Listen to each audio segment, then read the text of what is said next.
just like that. Work hard and play hard and grind hard. I'll be right back.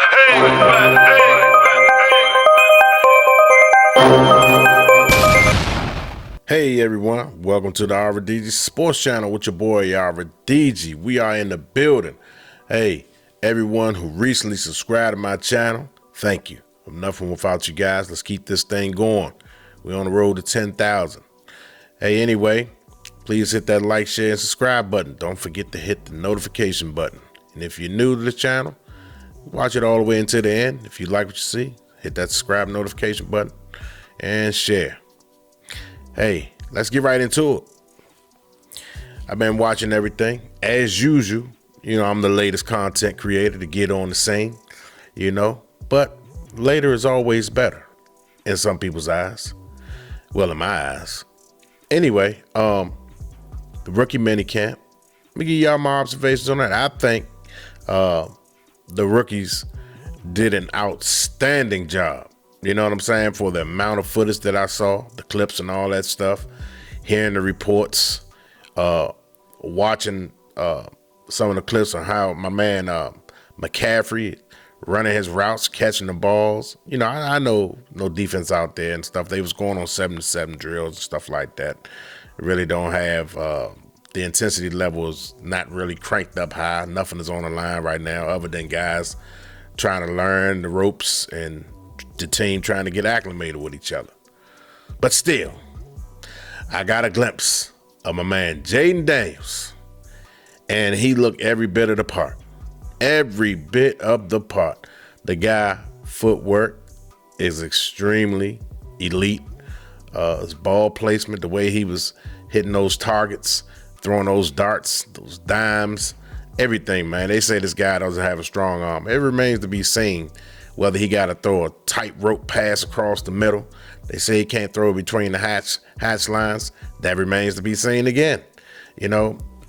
People want to find stuff on people. You know what I'm saying? When you can't find them, you make up stuff. I've watched this guy highlights I probably watched his highlights probably 50 times with like 7 or 8 different outlets showing highlights of him. I went all the way back to Arizona State and watch highlights of this guy. This guy was throwing between the hatches. Maybe not as much, you know what I'm saying, but he was throwing. You know what I'm saying? This guy has a good, strong arm for what I saw. This guy can throw the ball 50, 60 yards if need be. He doesn't have the Michael Penix Jr. arm, but he has an arm to where as though it could be sustainable and adequate in the NFL to win you ball games. You know what I'm saying? He didn't throw for 3,800 yards and 40 touchdowns for nothing. You know what I'm saying? So, the naysayers are always going to say things about people. That's just what it is. They get paid to scrutinize, criticize, and give praises. So that comes with the territory. Michael Jordan got scrutinized. You know what I'm saying? Magic Johnson got scrutinized. Larry Bird got scrutinized, criticized, whatever you want to call it. They all went through that. All the great players, Tom Brady, everybody. Spygate with Tom Brady. They say the guy was cheating all the time. Went to a new team, they still said he cheated. I mean, whatever, man. You know what I'm saying? But all in all, I was impressed. It's hard to really judge the defense in these sorts of ordeals. You know what I'm saying? You had the rookie minicamp, then you got the OTA'S out there, and you got the defense, the veterans mixing in with the rookies and stuff like that. It's hard to really get a gauge on the defense. So if those guys are catching the balls all over the defense, stuff like that, you got to take it with a grain of salt. You can't take it to where as though, oh man, the defense this, the defense that. Nah, you got to wait until training camp, preseason to really judge the defense. And really, by the time September comes, this defense is going to be ahead of the offenses anyway. So you really can't get a good hold on the defense until like week 5, somewhere around there. Week 6, when everything starts to settle in and everybody know what each other is doing. And then you can really judge if we improved defensively or not. Offensively, I like I like our team. I really like our team. I think we have multiple weapons. I'm not saying that our weapons are elite or nothing like that. When I say weapons, you got multiple guys that can do multiple things. You know, you got McCaffrey. He could play in the slot, and they now working him out at the X. You got a guy like Terry McLaurin. He could play all over the field. You know what I'm saying? Jahan Dotson. You know, he could play outside or inside also. Then you got tight end. The tight end, Zach Ertz. You know, he's a blocker and a receiver. The same with the new kid. Damn, I was so high on him. I'm trying to remember his name. Sennett. Yeah, Sennett. Ben Sennett. Excuse me. But you got a guy like that who played fullback and tight end and can block and can catch. And he can run some routes. You know what I'm saying? I'm not saying he's elite. You know, he's not Kelsey when it comes to running routes yet, but maybe he can work his way towards that, you know? So I'm impressed, man, with the rookie, the other guy, the cornerback we got from out of Michigan. I don't want to butcher his name, so I'm not going to say his name. I got to be looking at his name to pronounce his name until I get it to where as though it just come to mind. You know what I'm saying? I like him. I like McGee. You know what I'm saying? I can't wait till these guys put the pads on and really go at it, you know what I'm saying, and get to playing and scrimmage other guys and playing preseason games against other people. So I really can give a good grade on these guys and see where they at. You know, I got to see them on an NFL roster playing other opponents, you know what I'm saying? And you could tell in practice also, but you really could tell was when they playing, and you could tell if they could play in this league in practice. Those coaches can identify that, and the players, they can identify that off the break. You know, a guy like McGee, I want to see him. I'm anxious to see him. I'm anxious to see the safety that we got from out of Washington. I want to see him. You know what I'm saying? There's so many guys I want to see. I can't name all the guys because I don't have my notes in front of me right now. I'm just doing this off the freestyle. You know what I'm saying? But I can't wait to see all those rookies that we brought in, even the undrafted guys. I cannot wait to see them. You know, I want to see the turnaround of this team. It's like a whole new different team out there. It's not even the same bunch. It's like they moved the old team out of here and brought in a whole new team. The only thing we got left to hold on to is that god-awful stadium is a reflection of not even Dan Snyder. It goes all the way back to Cook. Cook built that stadium, you know what I'm saying? And then Daniel Snyder bought it and purchased it and ran it down, you know, never kept the maintenance up. Anyway, I digress, but I'm just saying. It's like we got a whole new lease on life. Nobody knows what this team is going to be. I don't want to jump out there and do record predictions because it's kind of premature when we don't know what the team is going to look like. I mean, we can do a guesstimation, I guess, but I don't feel right doing it, me personally, from my heart, because it feel like it's like I'm judging another team that's not ours. You know what I'm saying? And I would hate to do that because I don't know too much about other teams. I know their core players, but I don't know the entire roster to sit up there and judge another team. I can based on what they did last year, but some teams lose players and gain new players that may not have been as good as the old players. So I see a lot of people already doing record predictions. If I had to jump out there, just hypothetically speaking right now, I would go 7 and 10. I would go 7 and 10 because that's because that's the unknown. That's the reason why I said 7 and 10, because it's unknown.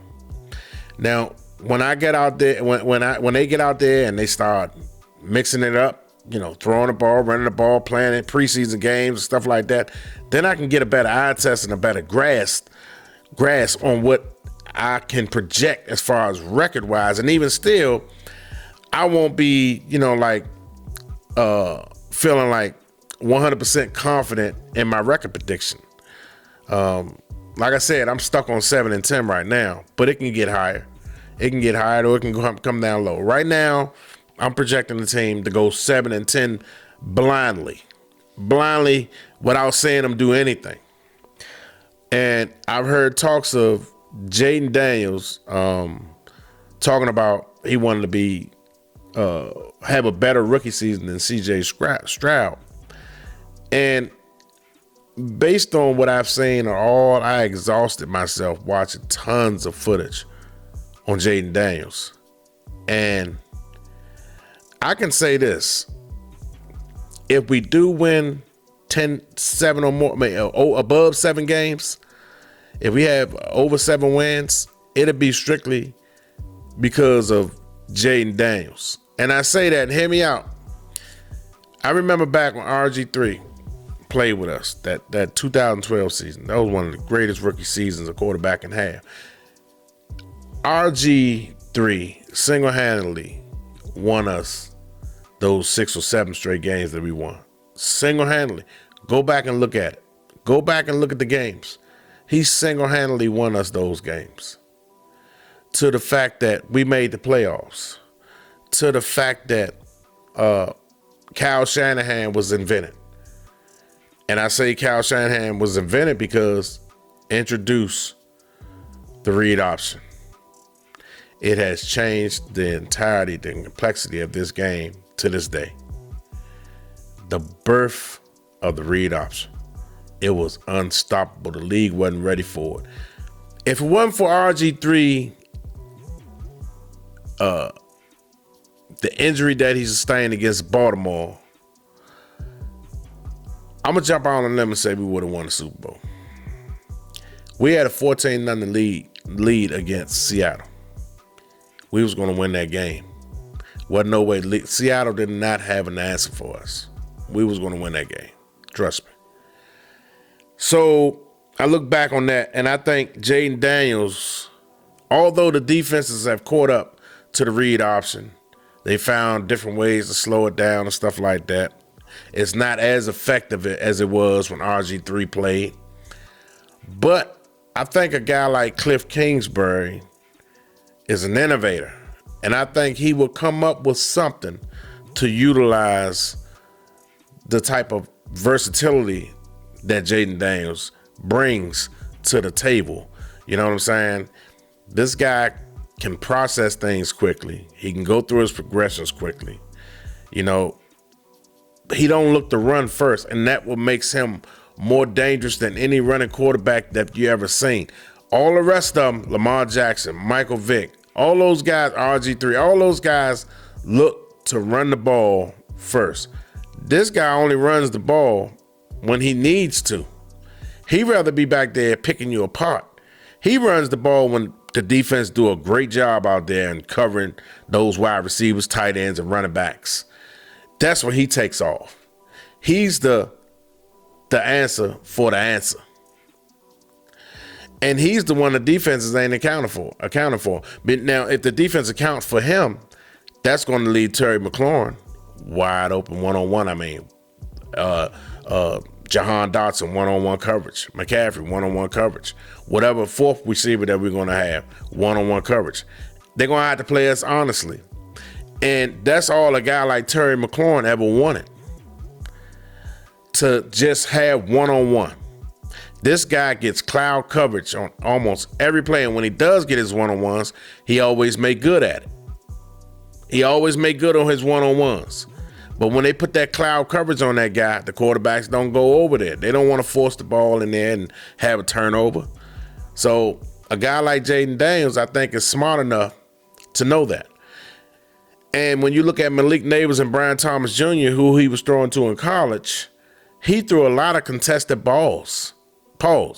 He threw a lot of contested balls through those guys. Those guys always had a chance to make a play on the ball. And they always proved him to be right. So he trusted those guys and he really let it loose. So once he gained the trust of a Terry McLaurin, who he already said him and Jahan Dotson were studs. You know what I'm saying? Once he can see it with his own eyes and they prove him right, sky's the limit for that offense. That's when that offense is going to go to the next level. Something that Sam Howell couldn't consistently do. He didn't always trust those wide receivers. So a lot of times he didn't go to them like he should have. But that's neither here nor there. with Sam Howell, the best in Seattle. But anyway, I just think Jayden Daniels is going to be a superb quarterback in this league. Mark my words. And we have the rights to him.